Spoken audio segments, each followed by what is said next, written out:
और आइए शुरुआत करते हैं बड़ी खबर के साथ। ऑपरेशन सिंदूर पर अमेरिकी राष्ट्रपति ट्रंप ने सनसनीखेज दावा कर दिया है।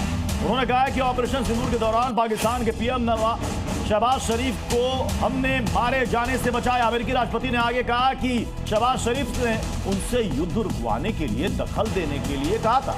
10 महीनों में मैंने 8 जंग रुकवाई है। एक बार फिर से वो बात जिसका डोनाल्ड ट्रंप पहले कई मर्तबा जिक्र कर चुके हैं, लेकिन सबसे बड़ी जानकारी उन्होंने ये दी, ऑपरेशन सिंदूर जो भारत ने चलाया उसमें शरीफ मारे जा सकते थे।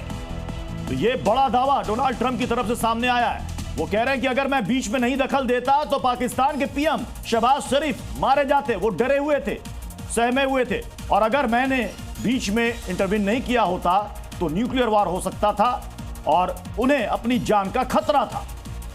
2 अलग अलग तस्वीरें आपके टेलीविजन स्क्रीन पर खबर को समझाते हुए। और अब बात भारत सुपर डिप्लोमेसी की करते हैं।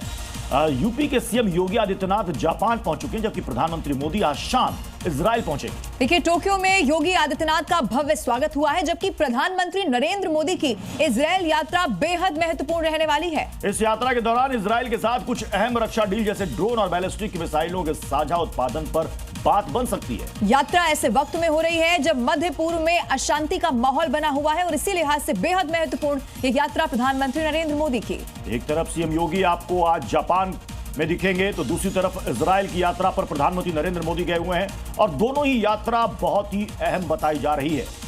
इससे पहले भी योगी आदित्यनाथ जब सिंगापुर भी पहुंचे थे, वहां पर भी उत्तर प्रदेश में निवेश के तौर पर खास तौर पर बहुत बड़ी सौगात वो वहां से लेकर आ रहे हैं। और अब इजराइल प्रधानमंत्री नरेंद्र मोदी।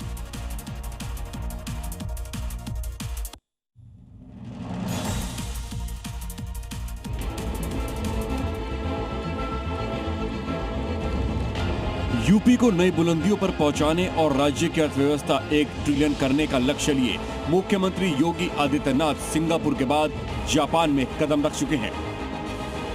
ये मुख्यमंत्री की टोक्यो पहुंचने की तस्वीरें हैं, जहां योगी आदित्यनाथ का गर्मजोशी के साथ स्वागत हुआ। टोक्यो में वाइस गवर्नर जुनिची इशिदेरा और भारतीय समुदाय के लोगों ने मुख्यमंत्री का ग्रैंड वेलकम किया। तस्वीरें साझा करते हुए सोशल मीडिया पर सीएम योगी ने लिखा, उगते सूरज की नमोन्मेषी भूमि को प्रभु श्री राम की पावन धरा के आदित्य का नमस्कार। यह संबंध सूर्य की प्रथम किरण से प्रारंभ होकर के और सूर्यवंश की राजधानी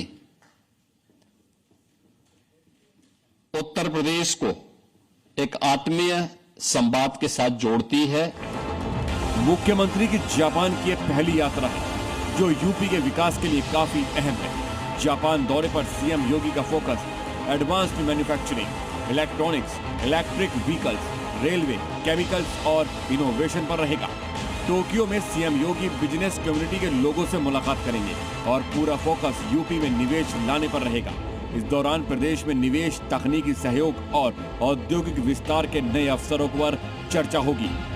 इन्वेस्टर यूपी जो है वो यहाँ पर चल रहा था और जो रोड शो है वो यहाँ पर चल रहा था। अभी आप देख पा रहे होंगे कि रोड शो जो है वो खत्म हो चुका है और जिस तरीके से सीएम योगी को के चाहने वाले जो लोग हैं जो यहाँ पर वो यहाँ पर पहुँचे हुए हैं और किस तरीके से लोग जो हैं उनकी एक झलक पाने के लिए यहाँ पर बेताब हो रहे हैं। और पूरी जो बैठक है वो यहाँ पर ख़त्म हो चुकी है। बड़ा रोड शो जो है वो किया गया है। 1 मिलियन ट्रिलियन जो उसकी इकोनॉमी को लेकर ये पूरा जो रोड शो है वो किया जा रहा है। और आप यहाँ पर देख पा रहे होंगे कि किस तरीके से तस्वीरें जो हैं वो यहाँ पर हैं। सीएम का जापान दौरा इसलिए भी खास है क्योंकि यहाँ योगी श्री राम मंदिर जाएंगे जो टोक्यो के पास इबारकी में मौजूद है। 5 एकड़ में फैला है ये हिंदू धर्म स्थल जो भारतीय जापानी संस्कृति का प्रतीक है। इस मंदिर में जयपुर से लाई गई देवताओं की मूर्तियां हैं। यूपी आज कनेक्टिविटी में नंबर 1 प्रदेश बनता जा रहा है। हाईवे का विस्तार, मेट्रो का जाल, ये यूपी की नई पहचान बन रहा है। जापान में सीएम मैगलेव ट्रेन में सफर करेंगे। यहाँ 100 किलोमीटर की टेस्ट राइड लेंगे। मैगलेव जापान की सबसे सुपरफास्ट ट्रेन है जो 600 किलोमीटर प्रति घंटे की रफ्तार से फर्राटा भरती है। ट्रेन पटरियों को छुए बिना चुंबकीय तकनीक से हवा में तैरती है। इसे लंबे दूरी के लिए विमान का विकल्प माना जाता है। जापान की मैगलेव ट्रेन में मुख्यमंत्री योगी आदित्यनाथ का ये सफर न केवल तकनीकी प्रगति का अनुभव होगा बल्कि तेज, सुरक्षित और पर्यावरण अनुकूल परिवहन व्यवस्था की भावी तस्वीर को भी करीब से देखने का अवसर देगा। रिपोर्ट जी मीडिया। और टोक्यो में कारोबारियों के साथ जी न्यूज संवाददाता प्रीति श्रीवास्तव ने एक्सक्लूसिव बातचीत की है।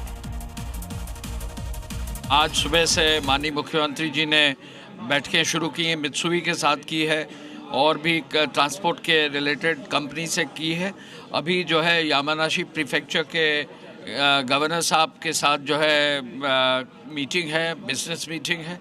कल हम यामानाशी जाएंगे। 2 दिन का जो है सिंगापुर विजिट बहुत ही सफल रहा है।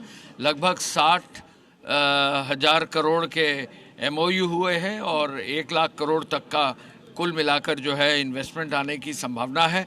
मुख्यमंत्री जी ने कल इसकी बहुत खुलकर सिंगापुर विजिट की बहुत खुलकर चर्चा की है और आज जापान में भी उसी गर्मजोशी के साथ और उसी एंथुसियाज्म के साथ जो है बैठ के चल